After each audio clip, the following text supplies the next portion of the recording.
Bom, acho que estamos ao vivo. Boa noite a todos e a todas. Estamos iniciando o nosso primeiro ciclo de palestras da Residência Pedagógica, subprojeto de matemática da UNB. Para quem não me conhece, eu sou o professor Igor Lima, eu sou do Departamento de Matemática da UNB. Assim como o professor Rui Semitz, eu estou então na coordenação, desse subprojeto de matemática. Eu sou docente orientador. Fazem parte desse projeto os preceptores Wagner e também a professora Mariana, e fazem parte da equipe organizadora todos os demais residentes, da residência pedagógica. Bom, aproveitando que vocês estão no nosso primeiro ciclo, a gente também está em fase de aprendizado, somente essa palestra que será transmitida por esse canal. As demais palestras serão pelo canal da RP Matemática UNB. Para você que ainda não fez a inscrição, no chat aqui vai estar disponível o link. Você pode clicar nesse link, lá tem todas as informações do evento, inclusive a inscrição. A inscrição poderá ser feita até o dia 24, mas em cada dia de evento, nos quais você participar, você assistir, você faz então o seu check-in de frequência, né? Então você assina a frequência de cada dia, ok? A frequência vai estar disponibilizada no chat. Se você tiver alguma pergunta, algum comentário para ser feito, alguma dúvida, né, em relação à palestra ou em relação ao evento ou à própria residência pedagógica, pode fazer aqui no chat, que nós daremos um jeito de responder ou durante a transmissão, após a palestra, né, mas ainda durante a transmissão, ou os nossos residentes responderão para você aí mesmo no chat, tá bom? Bom, aproveitando então para fazer alguns agradecimentos. Primeiramente, então, agradecer esse projeto, né, Residência Pedagógica, é um projeto da CAPES, então, agradecer então a CAPES. Agradecer todo o suporte que a gente vem tendo para poder realizar esse evento. Esse evento não seria o mesmo sem o suporte da Andressa, que é estagiária do MAT. O nosso site, no qual vocês vão fazer a inscrição aí, né, que vão te levar para o link da inscrição, foi o professor João Paulo que teve toda essa criatividade, então deixamos aqui nosso agradecimento. Pelas postagens nas redes sociais, nós agradecemos, então, o Departamento de Matemática, então, em nome do professor Luiz Miranda. E agradecemos a todos vocês que estão acompanhando essa live, seja agora ao vivo, ou seja, posteriormente à live. A frequência ficará disponível até 1 hora após essa palestra. Então, você ainda pode assinar a frequência de cada dia até 1 hora após a palestra. Posteriormente, iremos colocar esse vídeo no nosso canal da RP, assim como outros conteúdos. Ok? Então, conheça a nossa residência clicando nesse link aí da inscrição. Bom, esse primeiro ciclo de palestras, né, ele surgiu de uma necessidade de qualificação da equipe da residência pedagógica. Então, a gente quer qualificar essa equipe com metodologias ativas, a gente quer entender um pouco mais sobre ensino híbrido, a gente quer utilizar uma plataforma digital que é muito usada, né, por professores de matemática, que é o GeoGebra. A gente quer entender, principalmente nesse momento também, a sala de aula invertida, entender bem mais a sala de aula invertida. E a gente quer entender, por que não, né? A gente quer entender como está funcionando a residência pedagógica nesse projeto da matemática. E aí, pensando nisso, então a gente dividiu esse evento, de modo que tem a palestra, então, do professor Ricardo Fragelli, de modo que tem, falando sobre aprendizagem ativa e colaborativa. Vai ter uma palestra também do professor Vinícius, né, falando sobre sala de aula invertida. Nós teremos uma palestra do professor Sérgio Dantas, falando sobre GeoGebra, da professora Mariana, falando sobre ensino híbrido, e essa conversa com os residentes da matemática. Então, amanhã teremos a palestra do professor Sérgio Dantas sobre GeoGebra. Bom, aproveitando que vocês estão nos acompanhando, né, esse é só o primeiro ciclo de palestras. Nós pretendemos fazer um segundo ciclo de palestras mais para frente, então, portanto, nos acompanhem nas nossas redes sociais, seja no nosso canal do YouTube, seja no nosso Instagram. Se você procurar lá RP Matemática UNB, você vai nos achar, ok? Bom, vamos então dar início a esse nosso momento, essa nossa primeira palestra do ciclo de palestras Residência Matemática né, da UNB. Residência Pedagógica, né, Matemática, UNB. O nosso primeiro palestrante, eu tenho muito orgulho de contar com a presença dele, é o professor Ricardo Ramos Fragelli, da UNB, lá da FGA, da Faculdade Gama. Ele vai falar sobre aprendizagem ativa e colaborativa para além do conteúdo. Para aqueles que ainda não conhecem o professor Ricardo Fragelli, ele é bem conhecido, né? É importante, então, eu falar um pouco do professor Ricardo Fragelli. O professor Ricardo Fragelli, ele é engenheiro mecânico, ele é mestre em engenharia mecânica e doutor em ciências mecânicas pela Universidade de Brasília, né? Então, ele é professor da FGA e também atua no Profimate, que é o nosso mestrado profissional em matemática, e no programa de pós-graduação em design, onde ele orienta trabalhos de design educacional. O nosso palestrante é premiadíssimo, ele já recebeu 12 prêmios nacionais, eu vou tentar citar alguns, espero não esquecer, né? Já recebeu o prêmio do MEC, da CAPES, da Associação Brasileira de Educação à Distância, da ABEP, da ABMES e também do Santander Universidades. Okay? As suas metodologias ativas e colaborativas, elas são reconhecidas nacionalmente e utilizadas por milhões de professores, por milhares de professores, em todos os níveis educacionais, em todo o país. Ok? Então, muito obrigado pela presença, professor Ricardo Fragelli. Olá, Igor! Professor Igor Lima, Igor matemático, muito obrigado pelo convite, sempre simpático, sempre didático, até na apresentação, parabéns. É um prazer estar aqui com você, com esse grupo seleto de convidados aí, olha só. Boa noite, Vitor me chamou de Fragelli, ele adora quando me chamam de Fragelli. Marcos, Carlos, Gustavo, Regina, Noemi, Anderson, Dalvirene, Pedro, Saulo, Rafaela. É um prazer aqui, agradeço o convite para poder compartilhar algumas de nossas experiências em educação. O Igor, inclusive, vai estar aí em vários momentos da própria apresentação, porque fazemos uma parceria muito grande desde antes do Igor voltar aqui para o UNB, né? Você falou do meu currículo na engenharia, mas na verdade eu sou filho da matemática, né? Eu fui, dos meus 10 semestres, 9 eu fui monitor da matemática, meus projetos eram todos na matemática, fui professor substituto na matemática e sou professor de cálculo, e muitos amigos meus são do mate, né? Então, é um prazer estar aqui com vocês e sigo compartilhando essa experiência, viu, Igor? Obrigado aí pelo convite e seguimos juntos até o final. Vou ter uma apresentação e ao final nós vamos bater um bate-papo, fazer um bate-papo aí com os participantes do YouTube, não é isso, Igor? Isso mesmo. Boa palestra. Eu que agradeço o convite. Ok? Eu que agradeço que você aceitou esse convite. E você talvez não vai se recordar, mas você foi monitor de cálculo 1 quando eu fiz cálculo 1. Mentira. Você tá falando sério? Verdade. Sério? Nossa, que barato. Fiquei até emocionado agora. Valeu, Igor. Poxa vida, que maravilha.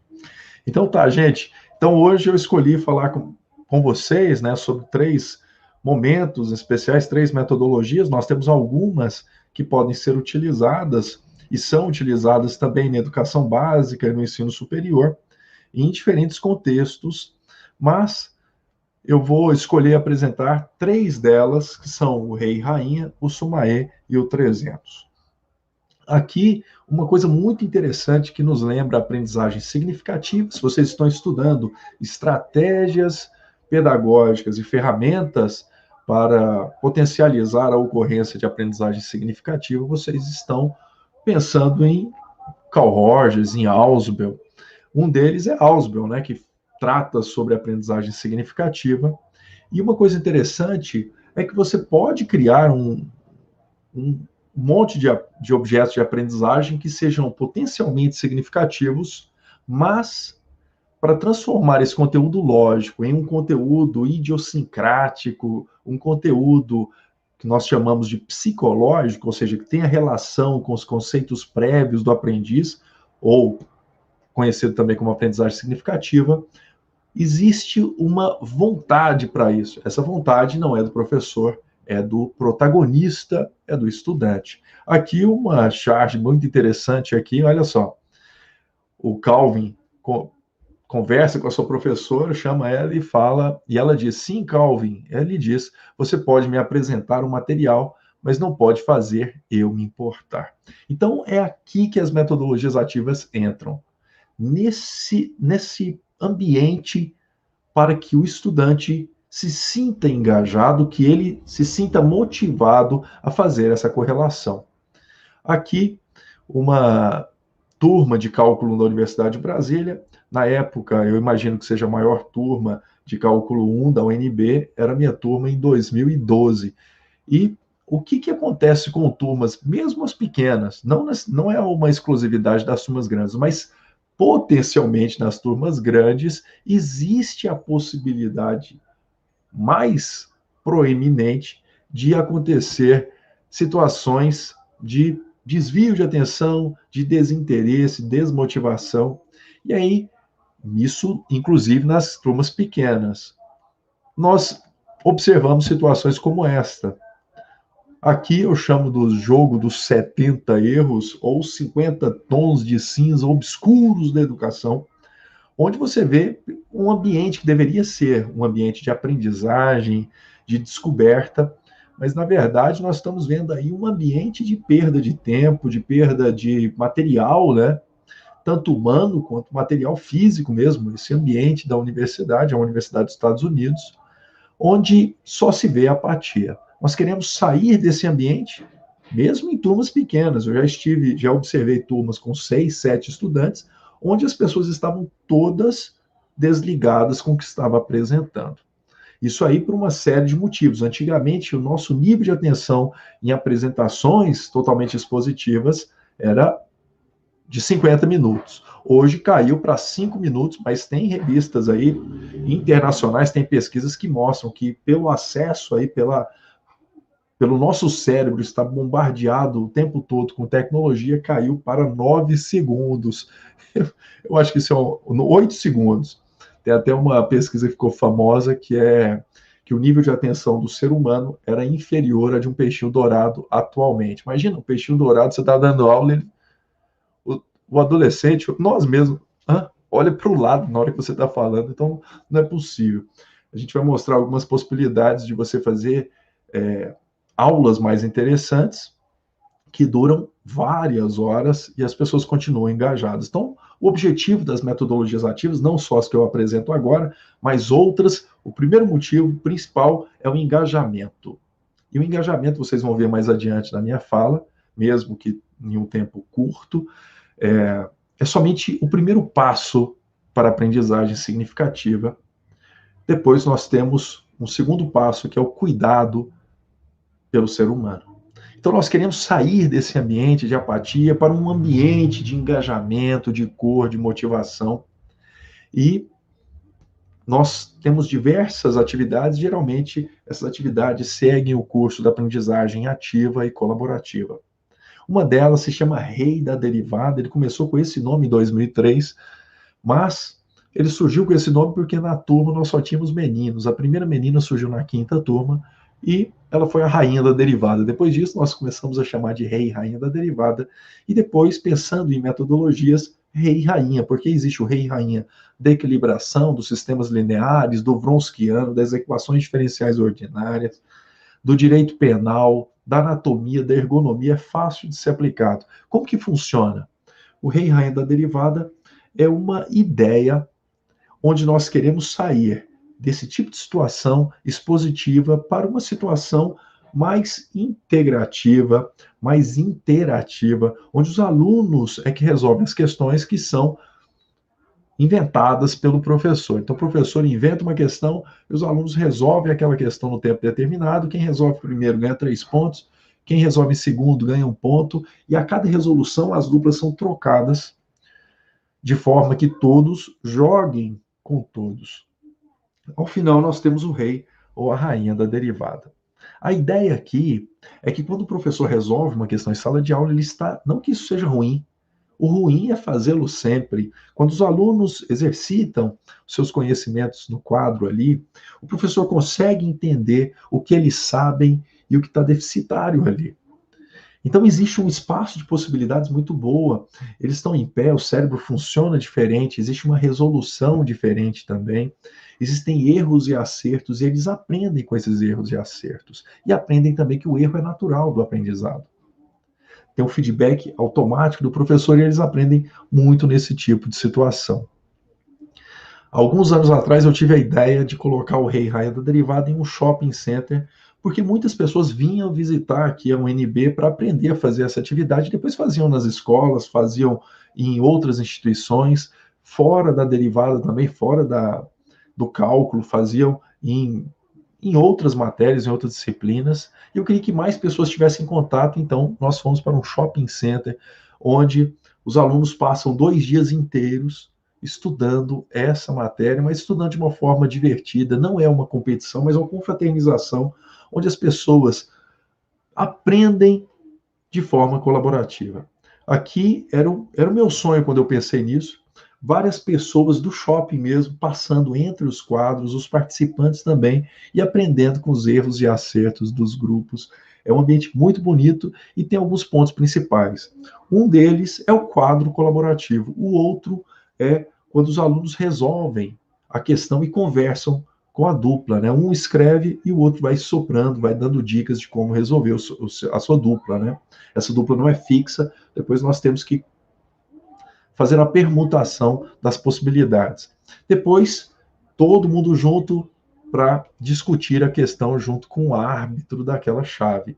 E é claro, entendendo todos esses elementos, nós fizemos o 20º Rei e Rainha da Derivada da Universidade de Brasília com a ideia de e o pulso ainda pulsa, lembrando o Arnaldo Antunes, lembrando também desse ambiente difícil que nós estamos passando, né? Nós fizemos, tá aí o Igor, o Matheus e o Rony Amorim comigo nessa transmissão. Foi uma transmissão, os alunos entravam no Discord é uma ferramenta gratuita, você pode utilizar com seus estudantes, você consegue criar canais de voz. E aí tem limitação de espaço, você pode colocar limitação de espaço, onde entra apenas a dupla que vai resolver. Depois eles voltam e conversam entre si. Aqui as chaves conversando, e aqui a resolução. Os quadros colaborativos, existem vários por aí.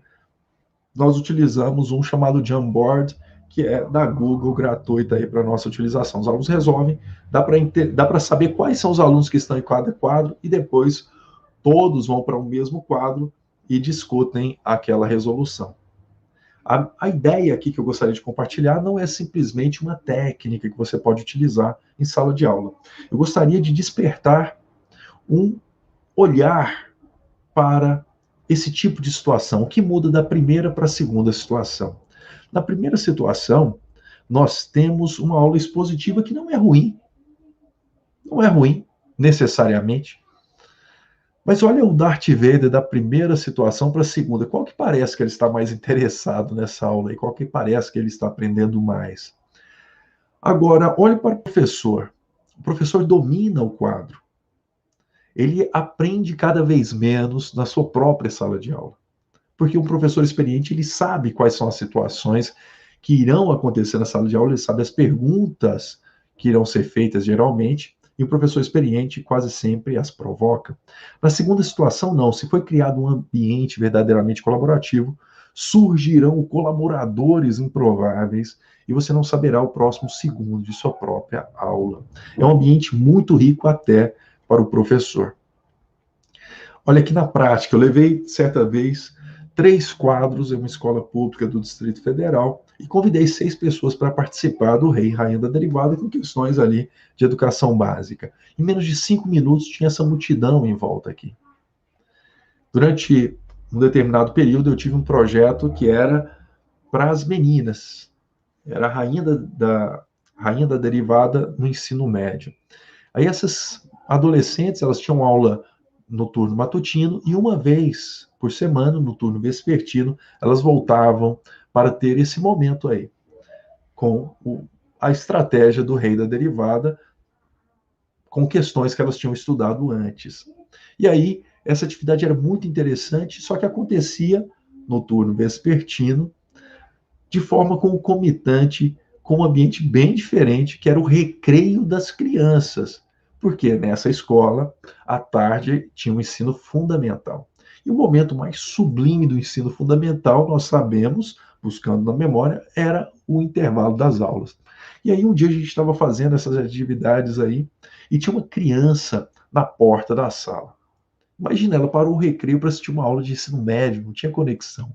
A gente fez mais duas questões, olhamos para a criança e eram 8. E as crianças começaram a gritar para as outras: "Vem para cá, vem ver isso aqui, o pessoal está estudando." Elas acharam muito diferente. Os alunos é que estavam no quadro, o professor fora do quadro. Então é uma autonomia, um momento interessante, e esse momento mostrava que era um ambiente colaborativo.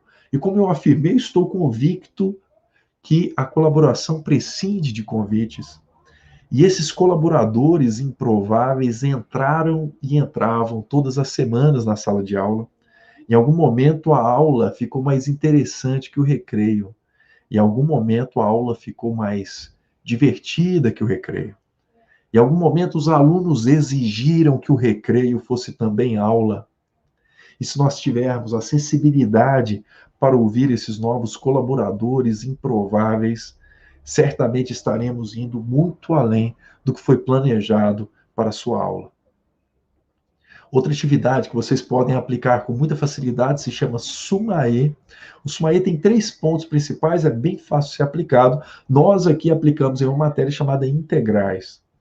Mas você pode aplicar em qualquer área, em qualquer época da vida escolar. Pode ser com criancinhas, pode ser na pós-graduação. Já fizemos, já vivenciamos, já presenciamos com muitos estilos diferentes e com professores diferentes. Muito fácil de ser aplicado, vocês vão gostar. São 3 pontos principais. O primeiro é que quem provoca as questões que serão debatidas na sala de aula não é o professor. Quem formula as questões são os estudantes. Só que eles o fazem por meio de vídeos criativos. E aqui nós temos celebridades fazendo. Ali em cima, por exemplo, é Humberto Gessinger, do Engenheiros do Havaí. Ali ao lado tem um programa que é da ESPN, que é o Bate-Bola. Ao vivo, eles param o que eles estão discutindo e fazem a pergunta: Fragele, qual é a integral de seno de x? E começam a discutir ao vivo ali sobre isso.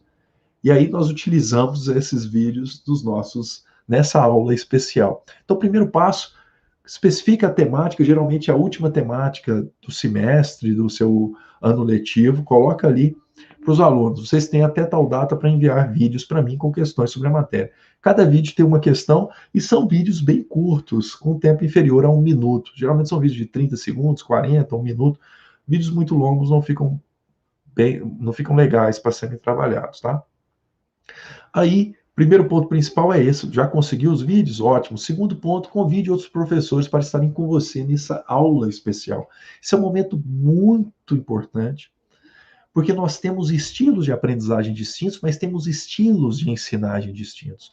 Esse é um dos pontos principais do Sumaê, é ter essa mesa de especialistas sobre essa temática. Ali ao meu lado, 2 professores, um da matemática, um da física, né, o professor Rony, e ali o professor Mauro Rabelo, que é também do nosso programa.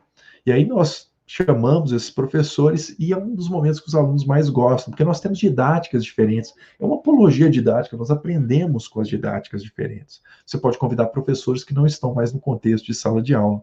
E o terceiro ponto importante: todo mundo tem que ir com o chapéu. Isso é fundamental. Por quê? Primeiro ponto, caracteriza essa atividade. Se você colocar Sumaê na internet, você vai ver um monte de gente fazendo. Qual é a característica? Todas as fotos, todo mundo está com chapéu. Caracterizou o evento. Só que também é um símbolo da quebra da sala de aula tradicional, é um símbolo de aproximação, e esses chapéus, eles ajudam a formatar um ambiente de maior criatividade, de maior espaço, menos restrições, os alunos perguntam mais, fica um ambiente mais interessante. Aqui o fluxograma do Sumaê, né, a linha azul, nós chamamos de ciclo básico do Sumaê. Você seleciona esses vídeos, não dá para utilizar todos os vídeos produzidos pelos alunos, pegue alguns vídeos que você vai utilizar na sua atividade, coloca aí, passa o vídeo, depois os alunos têm um tempo para resolver a questão, depois um dos especialistas da mesa fala: essa questão eu que resolvo. Ele resolve a questão e fala: quem fez desse jeito até aqui ganha 1 ponto, quem fez até aqui ganha 1 ponto, quem fez até aqui ganha 1 ponto. E aí, os alunos vão fazer a sua autocorreção das questões, só que aí um aluno vai falar, e quem fez de outra forma? Neste momento, existe um novo ponto de ancoragem da aprendizagem. Existe uma nova ideia, uma nova exemplificação, e aí a atenção é de 100% para essa nova dúvida, e a aprendizagem vai se tornando mais abrangente, mais significativa, mais robusta. Esse ciclo básico se segue no tempo que você tiver para atividade, pode ser meia hora, 50 minutos, 1 hora e 50, 2 horas, 5 horas, não importa. O nosso aqui de cálculo são 4 horas. Depois, escolhe-se os melhores chapéus, os melhores vídeos, e por vezes acontece um desafio final em equipes, a depender do tempo que você tiver.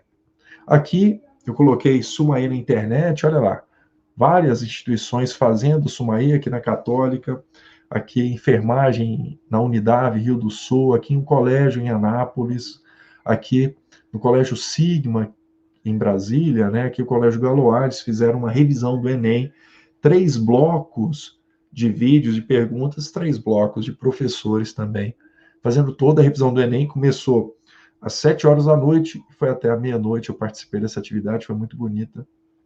Aqui arquitetura em Rio do Sul, Federal Juiz de Fora no curso de odonto, psicologia aqui em Brasília também, Unigran Dourados, odontogeriatria, na Unigran, fisioterapia e educação física, aqui Itipac, Porto Nacional, olha lá, em Tocantins, odonto, aqui o Fernando Paulino, no curso de comunicação de alto impacto, eles me convidaram para dar palestra final desse evento, desse curso aí, e depois, no meio da terminando a palestra, o meu amigo Fernando falou assim, não, peraí, Fragelli, nós vamos fazer o Sumaí na semana que vem. Eles organizaram todo o Sumaí em 6 dias, fizeram e mandaram as fotos. Belíssimo.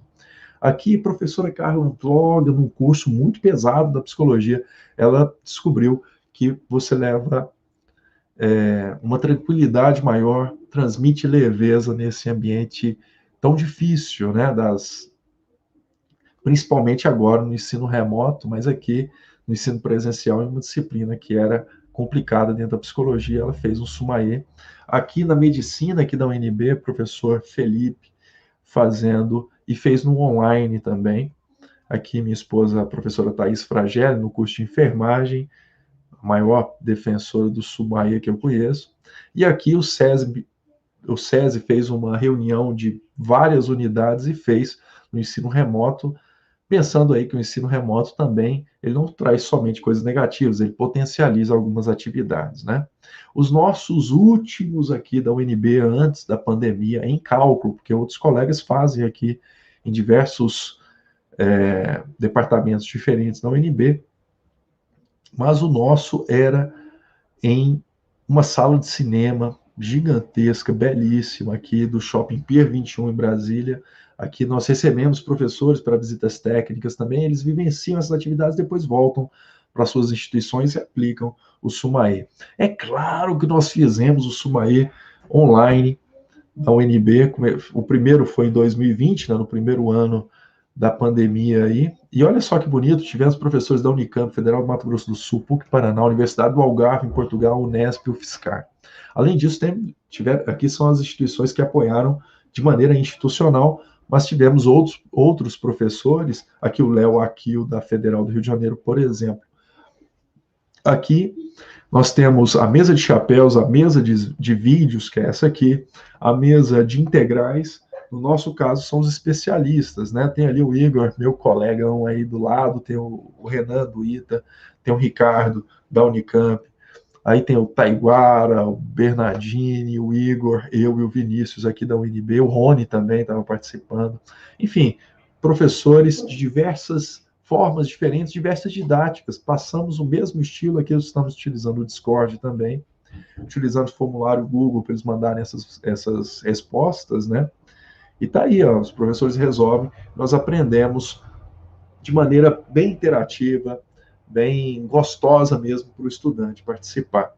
E aí, em 2012, nós estávamos muito satisfeitos com essas atividades, eu mostrei aí o desenrolar de algumas dessas metodologias até os dias atuais, só que em 2012 nós já tínhamos a base dessas metodologias e estávamos muito satisfeitos com a aplicação dessas metodologias. Só que foi vendo um filme em 2012 que eu descobri que estava tudo péssimo. Esse filme se chama Operação Presente, e nesse filme o Papai Noel entrega presente para todas as crianças do planeta e esquece uma. E aí surge essa questão: uma criança importa? Porque percentualmente esse é um valor irrisório. Mas uma pessoa importa? Essa questão surgiu na minha mente e não saiu mais. Eu não consigo fazer nenhuma atividade docente ou atividade na vida mesmo sem que essa pergunta permeie as minhas decisões. Uma pessoa importa?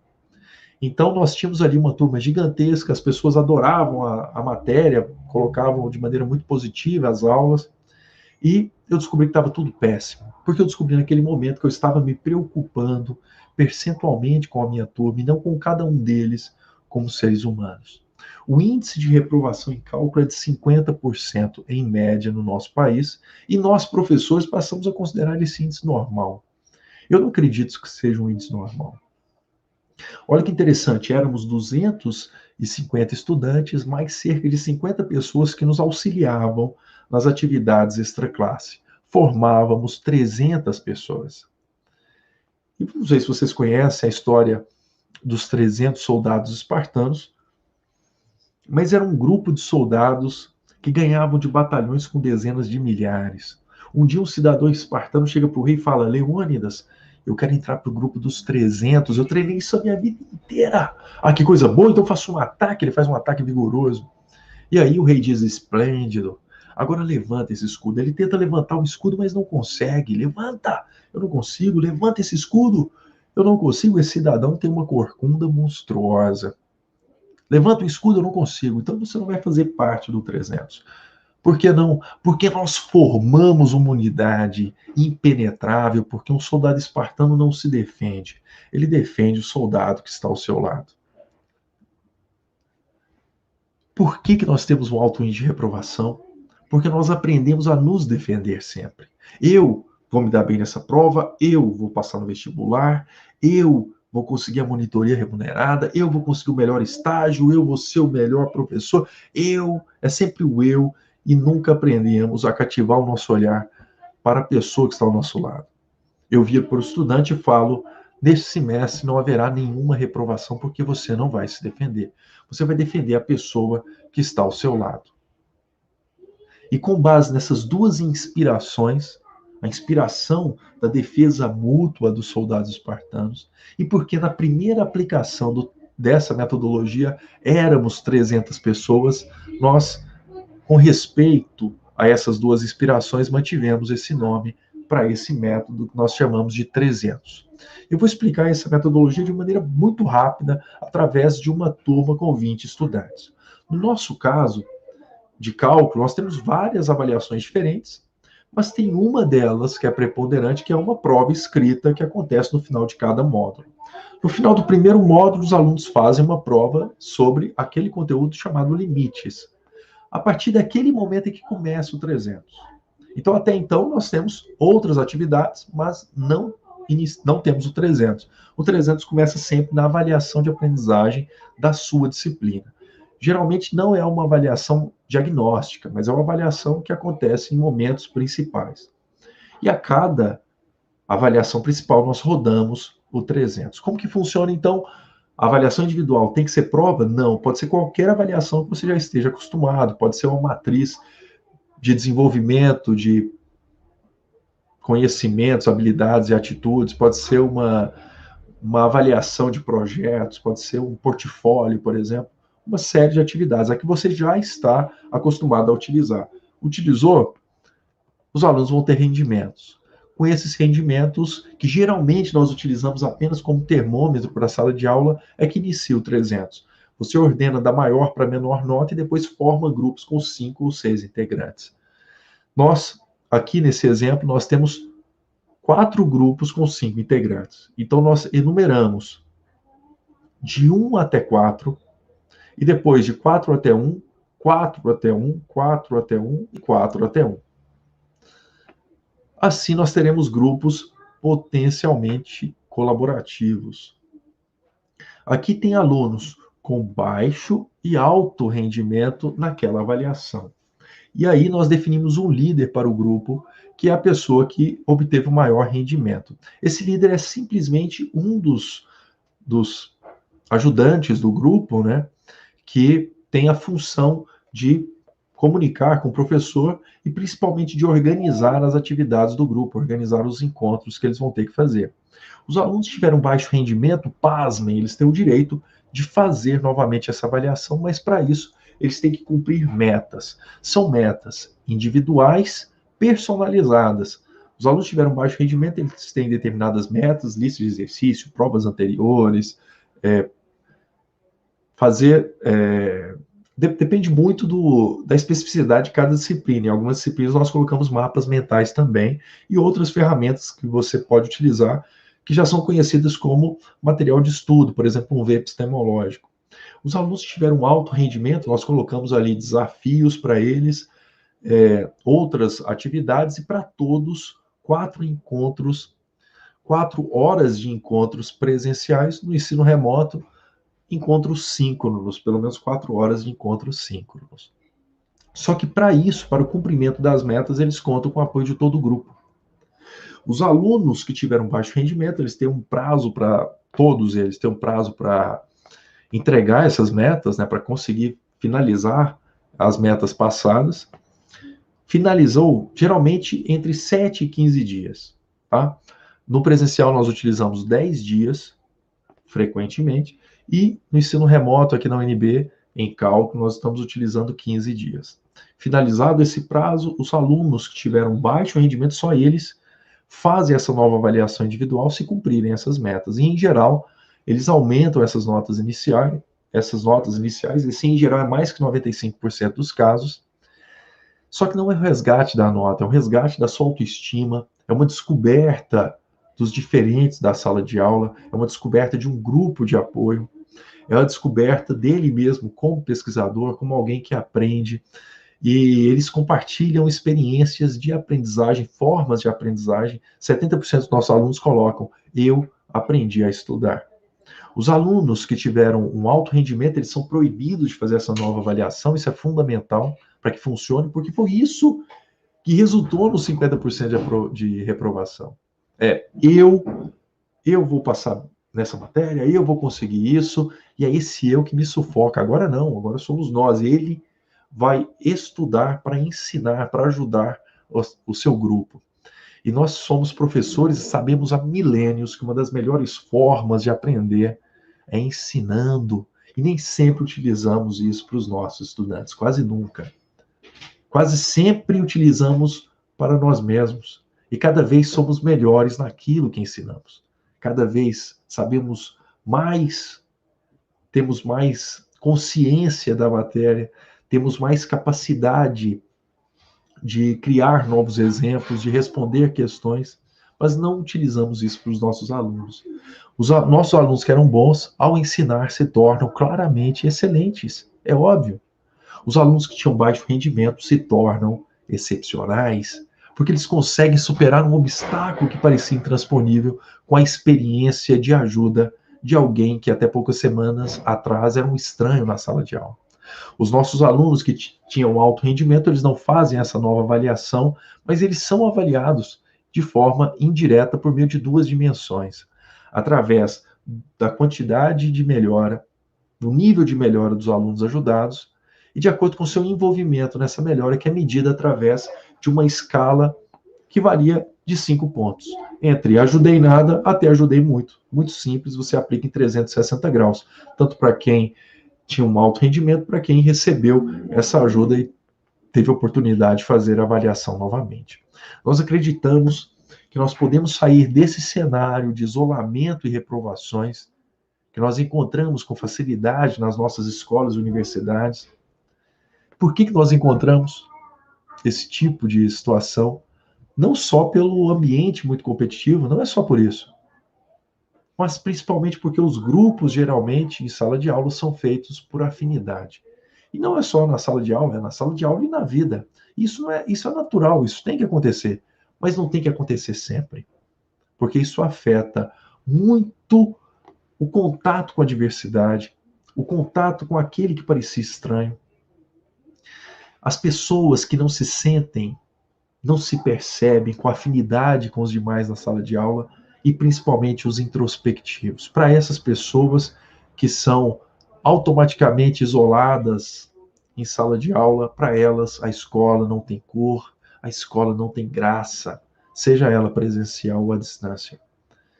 E a tecnologia potencializa tudo que é positivo e tudo que é negativo também. Uma aula que era enfadonha antes no presencial será mais enfadonha provavelmente agora no ensino remoto.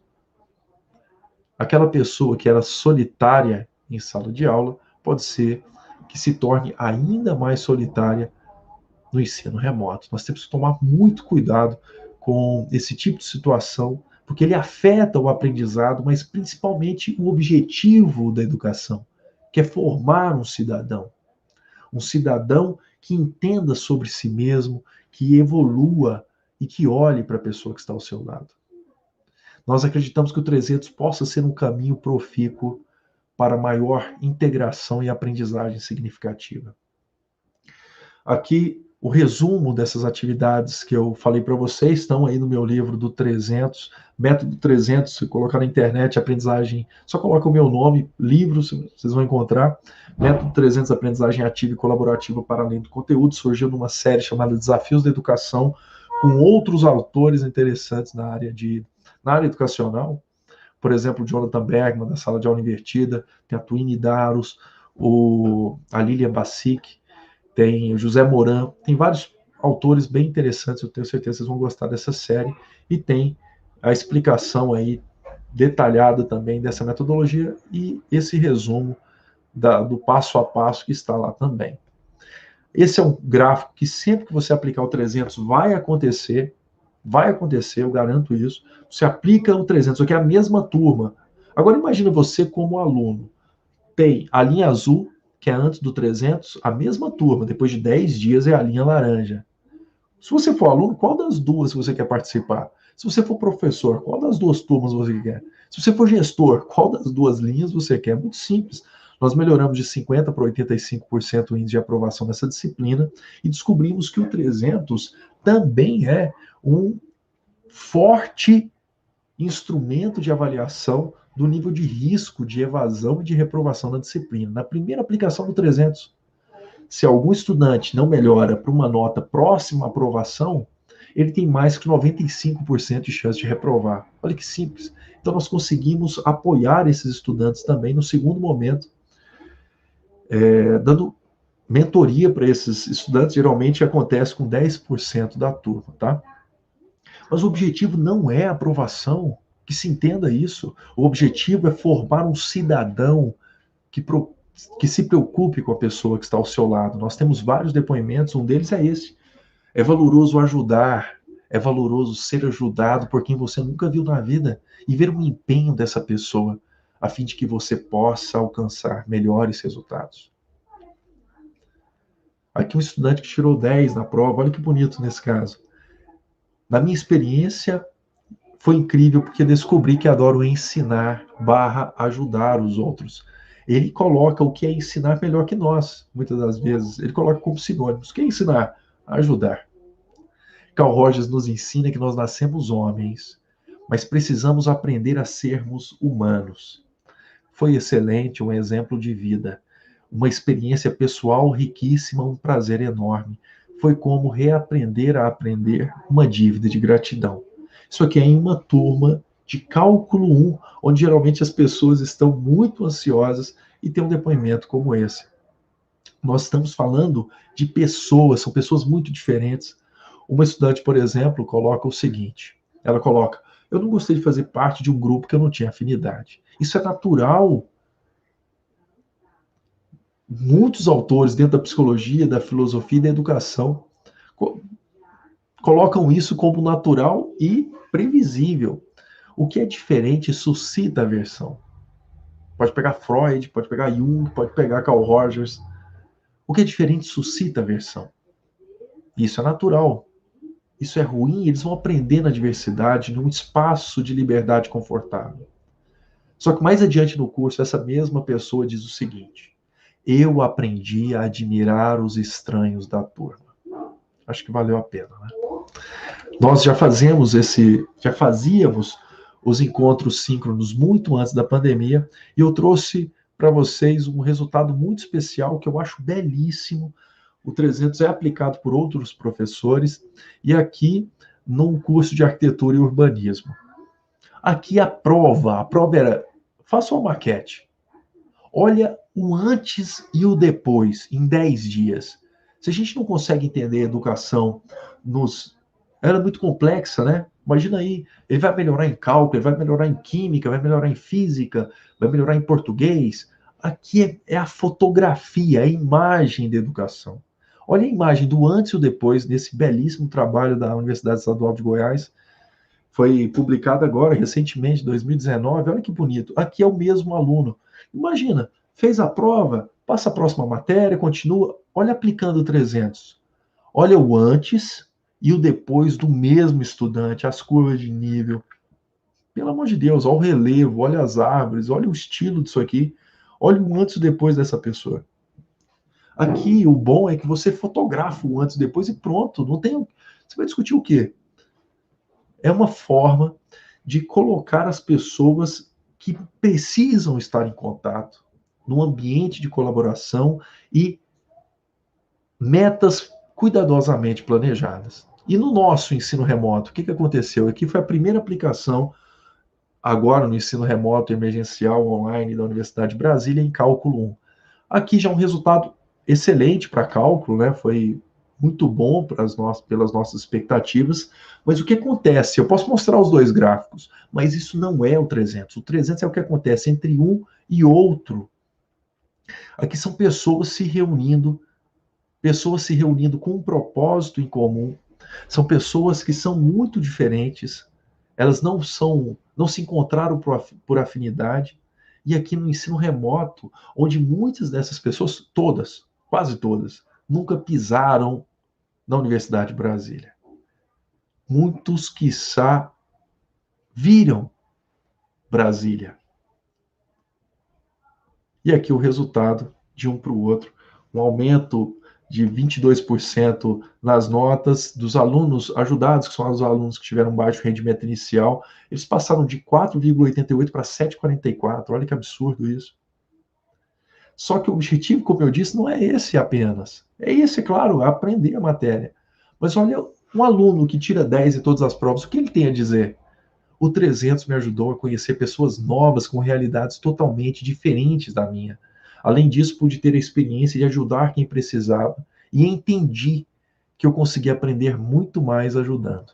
Então aqui era um aluno que era bom na matéria e aprendeu muito mais ao ensinar. Nós somos professores, nós sabemos que isso é verdade. Sempre que eu pensava em estudar matemática, me vinha um flashback de guerra em que eu ficava sentada encarando uma pergunta que eu não sabia responder. Agora, não posso mais dizer que isso é verdade.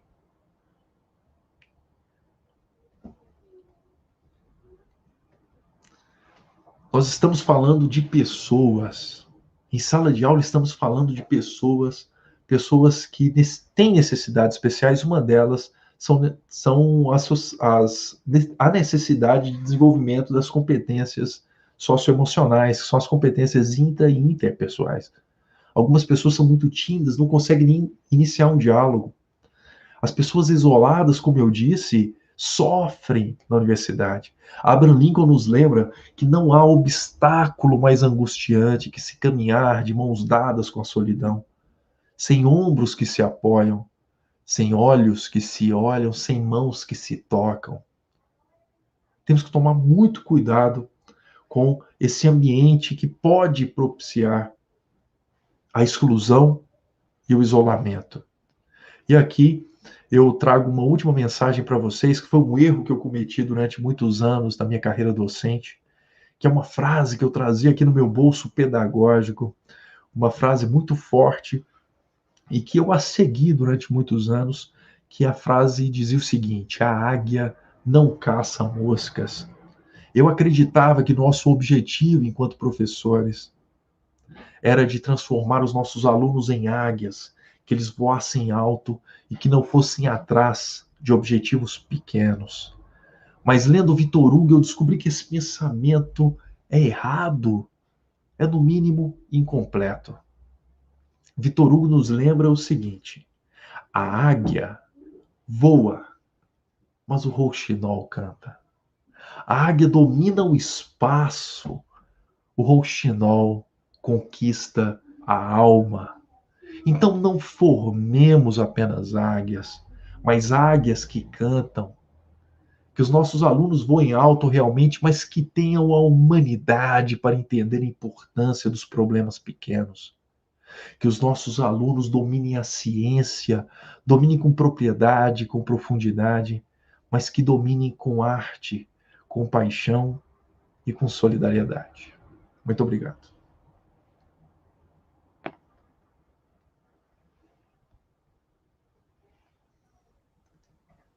Obrigado, professor Fragelli. Excelente palestra. Bom, eu notei que nós temos algumas perguntas no chat. Eu até poderia fazer algumas também, mas eu vou priorizar as do chat, ok? Diga, meu amigo, você que manda. Tá ok. Bom, se a Andressa conseguir localizar a pergunta do Wagner, eu acho que a do Wagner foi a primeira. Isso. Ele pergunta o seguinte, pra gente tentar sintetizar o que ele perguntou. Ele quer saber se você teve algum desafio, né, quando você foi implementar algumas ou todas essas metodologias nas suas turmas. Ótima questão. Esse é o Wagner, nosso Wagner, né? Isso mesmo. Ah, legal. O Wagner aí, vocês podem procurar, ele teve um trabalho belíssimo aí com o Sumaí. Quem quiser entender mais também, converse com o professor Wagner, que vocês terão ótimos resultados, viu? Então, ótima questão, desafio enfrentado na implantação das metodologias nas minhas turmas. Então, eu nunca fui um professor muito convencional, desde antes de estudar. Eu só comecei a estudar de maneira mais contundente filosofia, psicologia, teoria de aprendizagem, educação em geral, a partir de 2004, viu, Igor? Antes eu era um leitor apaixonado, não estudava isso com minha área de pesquisa. Isso mudou em 2004, isso foi se tornando a minha área de pesquisa principal. Antes disso eu estudava matemática aplicada, né? E uma coisa muito interessante é que eu sempre fui um professor apaixonado. Eu queria realmente despertar essa paixão dos meus estudantes e mostrar como a ciência é belíssima e é acessível a todos. Então, ali eu comecei com projetos, comecei a desenvolver simuladores interativos, os simuladores interativos que eu produzi, alguns com inteligência artificial, que foram me trazendo para a área da educação. E depois eu caí nas metodologias. Por conta desse estudo que eu fui fazendo durante muito tempo, fui aprimorando essas metodologias que eu fazia de maneira natural. Mas o primeiro desafio que deveria ter tido é da minha universidade. Eu saí da UNB, eu fui professor substituto em 2002, depois eu saí, fiquei um bom tempo fora, né, em faculdades particulares. Só que, Igor, você acredita que o desafio que eu deveria ter é fiscalização e restrição nas atividades que eu ia fazer? E foi belíssimo, porque eu nunca, quase nunca, né, não vou falar nunca porque eu não me lembro, mas eu nunca tive esse tipo de restrição. Esse seria um desafio de chegar à instituição e falar, você não pode aplicar isso. Então, onde eu trabalhei sempre teve muito respeito à cátedra, né? Ao direito do professor entender a sua metodologia, o seu processo avaliativo. Isso acontece geralmente com restrições quando a gente tem resultados negativos. Então, eu acho que eu tive sorte aí desde o início de ter tido bons resultados com os meus estudantes, eles aprenderem de maneira mais significativa a matéria e gostarem das matérias, mesmo quando eu trabalhei com avaliações que eram sincronizadas, né, integradas entre diversas turmas, então sempre tive bons resultados. Aí um desafio seria quando os alunos realmente não se engajassem. Isso aconteceu pouquíssimas vezes, tá, Igor? Por exemplo, alunos que estão tão acostumados com aulas tradicionais, aulas expositivas, e eu não estou falando que seja ruim, não. Algumas aulas são belíssimas, né? Você chega e fica ali e Só que isso é para, no máximo, 30% da turma, viu? Não é para 100% nem de longe. Isso principalmente atual. E quando alguém tem aula nesse estilo aí, imagina, alguém vai ter uma aula no estilo do rei da derivada, aplica o rei da derivada lá e depois, você já fez isso, depois vai dar uma aula, esse aluno com uma aula mais tradicional, é muito difícil dele se acostumar, porque fala, poxa, eu estava aprendendo muito aqui, e depois vem uma aula totalmente expositiva, que eu só consigo pensar no que eu vou fazer depois, o que eu vou fazer no Instagram, não sei lá onde. Então, um complicador é esse, tá, Igor? Desafio são esses alunos que estão muito acostumados no ensino muito tradicional. Mas isso também não acontece com muita frequência, não. Vou pôr aí de 2.000 alunos, cinco alunos ali de 2.000, no universo de 2.000, tiveram dificuldades isso não em todas as metodologias, mas essas que são mais lúdicas, igual o rei da derivada, ou atividades com desafios em equipe. Você já viu fazendo vários desafios em equipe, né? E quando os alunos são muito competitivos, muito tradicionalistas, competição também, tá? Do cara chegar, ele tirou a maior nota no vestibular, ele chega ali na sala de aula, ele quer mostrar que ele continua sendo melhor, mas aí fala, poxa, aqui você vai ter que colaborar para todo mundo ir junto. Aí alguns falam, poxa, não é tão legal. Só que, por incrível que pareça, mesmo esses alunos, eles se sentem muito bem depois, porque eles percebem que eles ajudam muito a turma. Eles são as pessoas que o 300 mais precisa, né? São os alunos que ajudam. Então, quando eles percebem isso e veem o grupo deles evoluindo, é bem positivo. Um outro desafio são os céticos e os críticos implacáveis, mas isso também não interfere quase nada, viu? São poucos, são barulhentos, mas não. Você vê, Igor. A gente chega ali no shopping, passa 2 dias ali, quantos professores de fora vêm para ali? Vai o reitor, vai a reitora, vai o pró-reitor, vai alunos, 50 alunos que não deviam estar, não deviam não precisam estar ali, são alunos que são veteranos, eles vão lá para ajudar. Então, eu vou falar para o Wagner o seguinte: ninguém resiste a um bom trabalho. Faça seu trabalho aí, abra um espaço de colaboração que vão aparecer colaboradores para essas aulas aí. É isso, Igor. Ótimo. Tem mais Respondi? Eu não sei perguntas? se eu respondi, porque não pode dar voz para um professor, que ele vai falar de tudo Não, e ninguém respondeu, com responde. certeza. Respondeu. Tem mais perguntas. Talvez a Andressa vai localizar a pergunta do Vinícius. Em resumo, né, o professor Vinícius, que vai ser um dos palestrantes também, o que ele quis perguntar no começo era o seguinte: bom, ele leu um artigo seu, né, a época que ele fazia o Profimate, e aí, aproveitando essa comemoração do centenário do Paulo Freire, ele queria que você falasse um pouco mais aí da dimensão humana do método 300. Legal, legal. A dimensão humana é esse despertar, viu, Igor, de colaboração, de entusiasmo de uma turma como um todo. Paulo Freire, que foi um grande educador, teve um pecado mortal, mortal para alguns, né? Para a maioria não, mas quando ele cita alguns determinados autores de base para ele, aí um grande grupo de pessoas começou a considerá-lo como um super comunista, e ele era um gênio da educação, pelo amor de Deus. Ele só está querendo dar valor ao grupo docente. Então, parabéns aí pela escolha. É muito bonito. Uma vez perguntaram para Paulo Freire se ele era comunista, ele falou: não, eu sou consciente.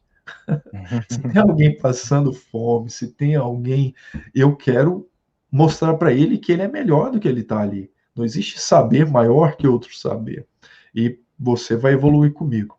Eu posso aproveitar que estamos falando aí do centenário de Paulo Freire e falar de um livro dele. Eu li vários livros, ele é um excelente autor e brasileiro, né? Muito legal. Só que eu sinto que eu tomo muito cuidado para, quando eu escrevi o livro, não citar muitos autores. Quem vai pesquisar na área de educação, é claro que você pode citar um autor que você acha interessante, mas tem alguns que vão fazer que a sua metodologia não chegue em determinado público, porque eles são muito reticentes. Então, um desafio aí que o Wagner tinha perguntado é esse. Você tem que tomar cuidado na hora de apresentar. O mais interessante é que outro grupo fica chateado se você não cita os autores que eles querem. Aí, para Paulo Freire, eu vou falar de um livro, eu vou discordar dele, mas ao mesmo tempo vou concordar, vocês vão entender. Tem um livro dele que diz professora sim, tia não. Esse é um livro muito politizado, etc. Mas ele quer falar da importância da professora e quando você fala tia, você está como se estivesse diminuindo na visão dele.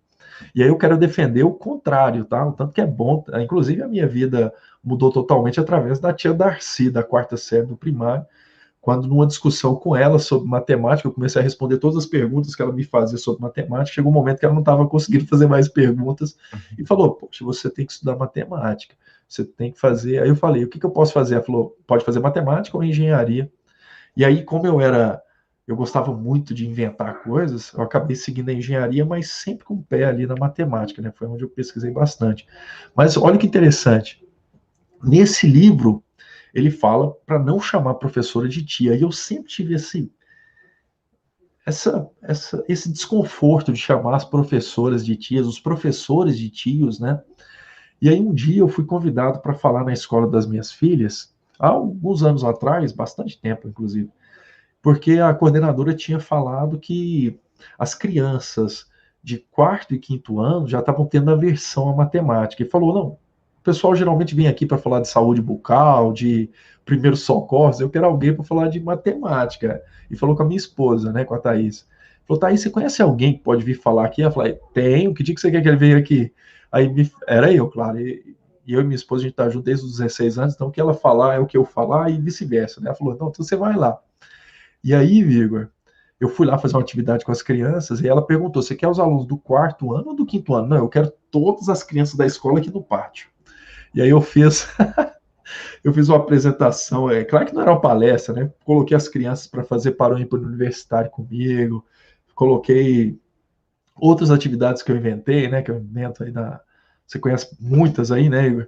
E aí cheguei, fiz um rei da derivada com eles lá, foi assim, as crianças pulavam, passou, não lembro se eram 20 minutos que eu tinha com as crianças, era um intervalo das aulas, beleza, acabou, fui embora e voltei para pegar as minhas filhas no final da aula. Igor, eu cheguei na escola como se eu fosse uma celebridade depois. Cheguei lá e os pais nos carros dando tchau para mim assim, ó. As crianças animadas, eu cheguei, todo mundo animado comigo, me abraçando, eu cheguei, peguei meus filhos.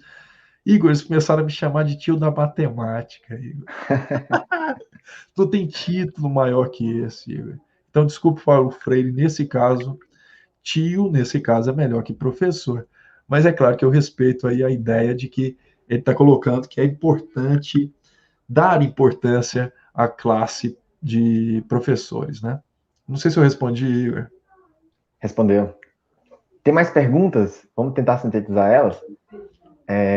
O Pedro Henrique, ele perguntou essencialmente o seguinte, né? Para poder implementar no ensino remoto, porque tem diferença do remoto para a distância. Até tem outras universidades, faculdades aí que já implementaram, né, para o ensino à distância, né, as suas metodologias. Agora, assim, quais são as dificuldades que você vê, pelo menos na UNB, quando você foi fazer o RDD, o Sumae remoto, né? Qual a dificuldade assim, essencial que você viu, assim, que você notou?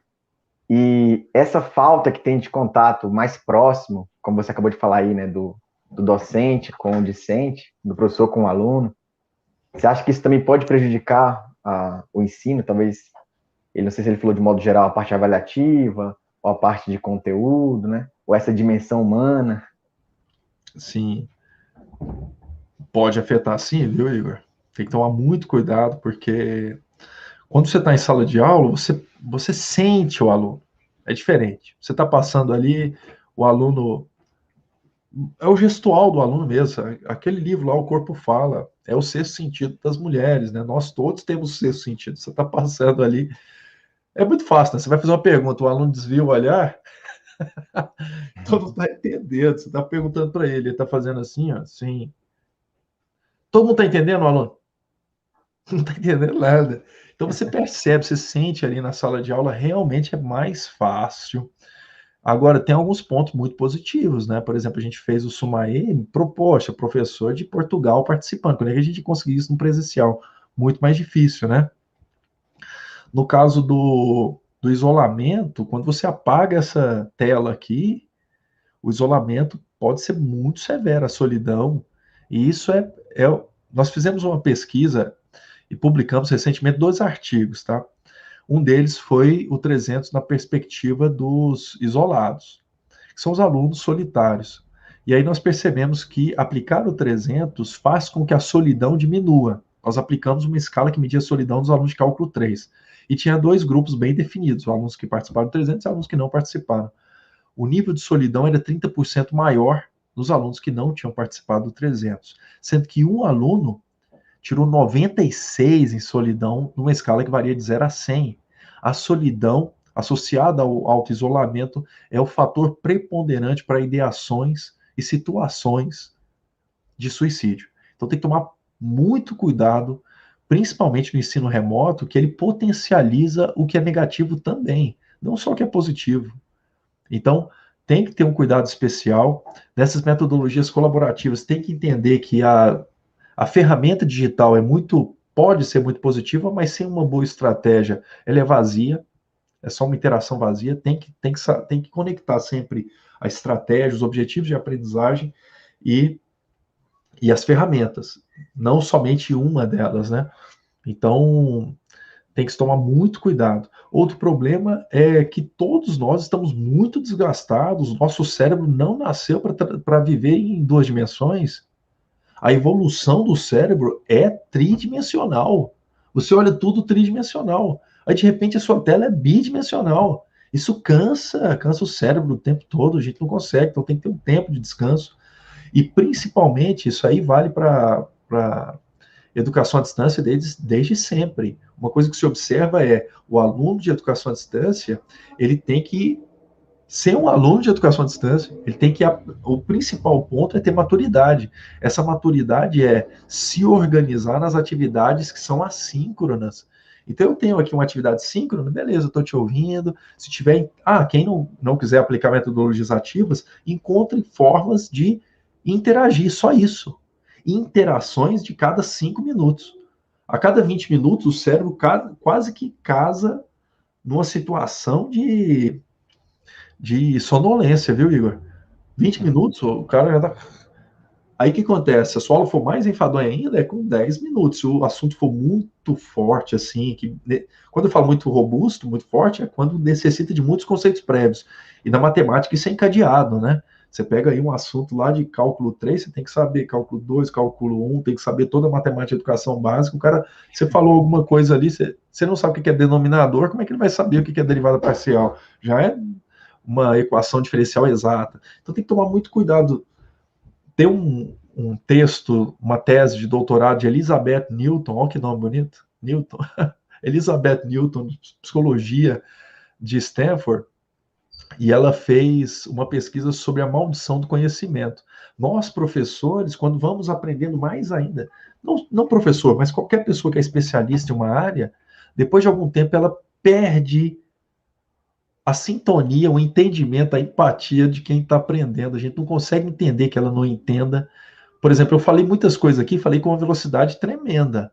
É claro que você me deu pouco tempo, mas eu falei numa velocidade tremenda. Talvez muitas pessoas que sejam professores recentes, alguns momentos eles falaram: poxa, o que é isso? Não sei se você percebeu, eu tomo um certo cuidado para falar o termo correto e eu volto com uma explicação e um ponto importante é exemplificar. Esses são pontos importantes da didática. Aí você vai fazer, não sei se você sentiu, em alguns momentos eu faço o currículo circular, eu vou lá e busco atrás o que eu estava falando.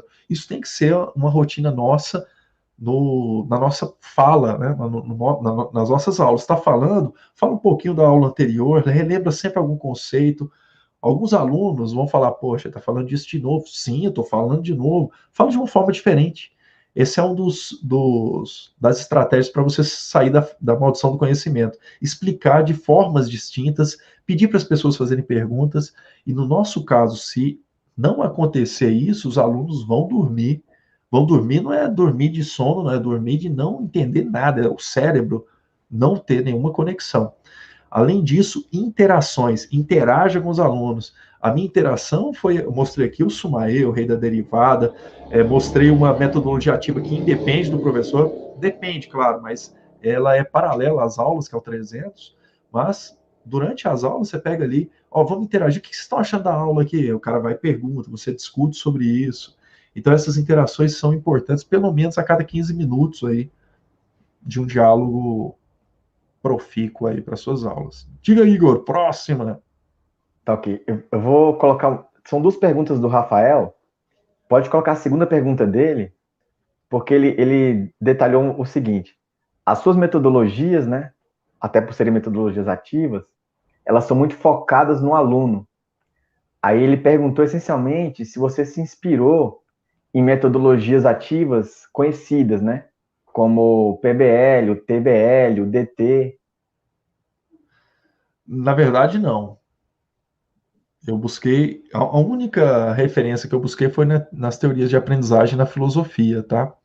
Mas depois, é porque eu não tinha contato realmente quando eu desenvolvi, são atividades muito antigas, né? O Rei da Derivada 2003, e na verdade eu comecei a ter contato com metodologias ativas muito recentemente, foi em 2012 mais ou menos. É claro que projetos é uma coisa tem 100 anos ou mais, né? A lógica de projetos e de problemas também, PJBL, PBL. Você pega o aprendizagem baseada em equipes, que é o TBL, o Team Based Learning, é muito antiga também. Só que eu estudei isso como pesquisador muito recentemente. O que me provocou sempre foi, eu acho que eu tinha uma criatividade boa para desenvolver coisas. Como eu disse, eu escolhi engenharia por conta disso, né? E na matemática, em qualquer atividade que eu faço, você vai ver que tem essa. É o meu dia a dia. Eu gosto de fazer coisas. Não é que eu goste, é natural mesmo. Chego lá, pessoal, hoje a aula vai ser assim, assim, assim, e descubro algumas atividades. Essas teorias de aprendizagem, que é como o cérebro aprende, as diferentes teorias de aprendizagem, as teorias de gamificação, isso tudo é muito recente, desde 2004 para cá, 2006, depois as metodologias ativas eu comecei a estudar muito depois, em 2012 mais ou menos, já tinham nascido quase todas as minhas metodologias, isso fez com que eu entendesse melhor elas. Agora, você vê, por exemplo, o Peer Instruction, que é uma das, inclusive, anterior à sala de aula invertida, né? A Flipped Classroom, que é do Eric Mazur, de Harvard. Você pega o Peer Instruction e olha algumas atividades minhas, elas têm alguns pontos de semelhança realmente. Igual o Rei da Derivada, você olha, é uma inversão da sala de aula. Só que inversão da sala de aula é só uma estratégia de você dar um conteúdo. Agora, como que você vai trabalhar? Existem infinitas possibilidades. No nosso caso, é um jogo muito bem especificado, né? Tem ali uma estratégia muito especificada e foge totalmente pelo menos das coisas que eu já tinha visto e não vi coisa parecida também. Então, mas você está certo, o design, eu não sei se você falou design thinking também, design thinking é outra coisa, né? São metodologias ágeis para projetos. É bom também e é muito bem especificado como metodologia, mas não é parecido com o que a gente falou. No caso da sala de aula invertida, tem, claro, uma semelhança grande em algumas coisas, e aprendizagem baseada em equipes também. Eu tenho alguns desafios que são em equipes, mas a única semelhança é que são em equipes. A estratégia de ter o pré-teste, são estratégias legais que a gente pode acumular ou associar, mas não foram inspiradas nessas atividades, não. Tá ok, obrigado. Bom, para a gente encerrar, eu vou juntar duas perguntas, mais uma do Rafael e uma pergunta do Danilo, né? O Rafael, ele estudou em escola particular em Brasília, na qual foi aplicado 300, mas ele, enquanto participante, ele achou um pouco confuso, um pouco, talvez, não tão organizado, né? Os grupos. Aí ele queria saber se tem alguma estratégia para aplicar o 300 de modo que fique mais organizado nas escolas. Nesse mesmo sentido, né? O Danilo, ele falou o seguinte: olha, tem alguma sugestão para que o ambiente de aprendizagem ele se torne mais colaborativo? Ótimo. No renda derivada, por exemplo, nós temos eu chamo de confraternização com tempero de matemática, mas muitas pessoas olham lá como se fosse uma Olimpíada de matemática, né? São várias pessoas, tem questões de matemática, tem que acertar, quem acertava ganhando ponto, mas a dinâmica é feita para que essa competitividade diminua bastante. Então, se o aluno já é muito competitivo, ele vai chegar lá com a gana de vencer, não sei o que e tal. Agora, a gente coloca em duplas, hein, Igor? São duplas. Uma pessoa escreve, a outra vai soprando, tudo bem. Pô, é dupla. A gente faz no início estratégias para eles errarem mesmo, né? Vai errar parênteses aqui, vai errar ali. Aí eles vão errando e falam, poxa, errei aqui, o cara também errou, beleza. Aí eles vão aos poucos diminuindo essa competitividade. A dupla vai trocando. As questões são mais divertidas. Ao invés de usar, me fala a derivada de secante do arco, sei lá, arcosseno de 2 vezes, aí é constante, né? Vezes arcotangente de x ao cubo menos x mais raiz quinta de x. Enfim, uma questão grande lá. Ao invés de fazer só assim, a gente coloca vezes John Lennon utilizando dois óculos. Aí ele fica, poxa, eu não estou errando matemática, se eu errar vai ser um desenho aqui. Isso vai diminuindo, né? São estratégias, cada atividade você vai descobrindo formas de diminuir a pressão desses alunos, né? A ideia é que a aprendizagem se torne agradável. Então, se essa atividade está sendo enfadonha, já não está agradável. Agora, se ela tiver com muita pressão, então não está agradável também. Então tem que tomar cuidado para ela ser leve, né? Então, uma das maneiras de ter mais colaboração e menos competição é não associar um grande prêmio, por exemplo, para esses estudantes. Por exemplo, no Rei e Rainha da Derivada, a gente não quer que ele vá pelo prêmio lá. Inclusive, o maior premiado da atividade é o embaixador da derivada. O embaixador ou embaixadora, né, Igor?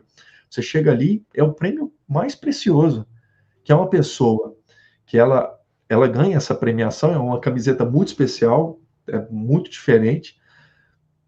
É uma pessoa que ela é exemplo não só porque sabe matemática, mas porque ela é uma pessoa com caráter. A gente fica analisando a postura dela durante todo o evento.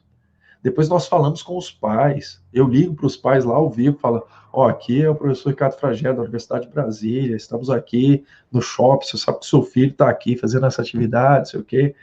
Pois é um momento onde todo mundo para escutar um conselho ou um comentário do senhor, o que representa o Alex na sua vida. E aí os pais falam sobre, e todo mundo escuta, não é a competição mais importante. Eu não estou falando que a competição não seja importante em algum caso. No caso da educação é meio problemático, mas, por exemplo, no vôlei, no futebol, nas Olimpíadas, é competição mesmo. Você pega ali vôlei, eu joguei vôlei minha vida toda. Poxa, você entrava num torneio e é claro que você tem que saber ganhar e tem que saber perder, mas é uma competição. Tem um vencedor, tem um perdedor, e perder faz parte daquela atividade. Na educação não tem, na sala de aula não tem o vencedor e o perdedor, não pode ter. Somos todos vencedores. A ideia é o que eu venci, o que eu ganhei com isso, né? Não? Então, eu creio que esse é um caminho a ser seguido. Um dos caminhos, né? O que você acha, Igor? Tem que ter competição, que tem que ter colaboração? Não, eu acho que o ambiente mais colaborativo, né? Ele propicia um aprendizado, acho que menos hostil, ok? Então, por exemplo, quando você faz o rei da Com menos derivada, traumas. isso, quando você faz o rei da derivada no final de semana, no shopping, talvez justamente por ser mais colaborativo, é que essas pessoas que não têm obrigação nenhuma de estar lá, elas vão, participam no final de semana, voltam no domingo, ok? Talvez isso torne mais atrativo o evento e toda essa metodologia, justamente por isso, por ser mais colaborativo, né? Você usava uma frase e usa ainda que eu acho bacana, que é o juntos vamos mais longe. Legal. Bom, então é isso, Fragelli. Eu gostaria de te agradecer pela palestra, excelente palestra, ok? Se você quiser falar mais alguma coisa. Eu queria deixar esse primeiro convidá-los a me seguir aí nas redes sociais, Ricardo Fragelo, você segue aí, compre meu livro do Método 300. Se você quiser um livro legal aí, gratuito, procure aí no PPG Design, Programa de Pós-Graduação em Design, tem alguns livros, um deles é dessa disciplina que eu ministro lá, que envolve gamificação, jogos educativos e teorias de aprendizagem. Pega ali, verifique ali, tem várias ideias para vocês também, procure no Google aí. E o meu conselho aqui, se eu puder falar com vocês, foi um prazer estar aqui com vocês, mas nosso maior objetivo é descobrir novos colaboradores e um conselho para vocês é cuidar do estudante. Cuidar, é claro que todos nós cuidamos, mas cativar o olhar para esse cuidado.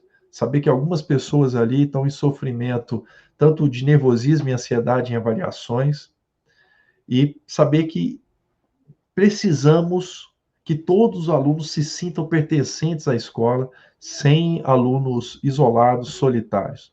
Então, um grande abraço, até a próxima, Igor. Valeu, pessoal. Obrigado, Fragelli. Então, só para lembrar o pessoal que ainda não se inscreveu, podem fazer a inscrição, né, no nosso site, o link está no chat. Assine também a frequência de hoje, ela ficará disponível por mais 1 hora.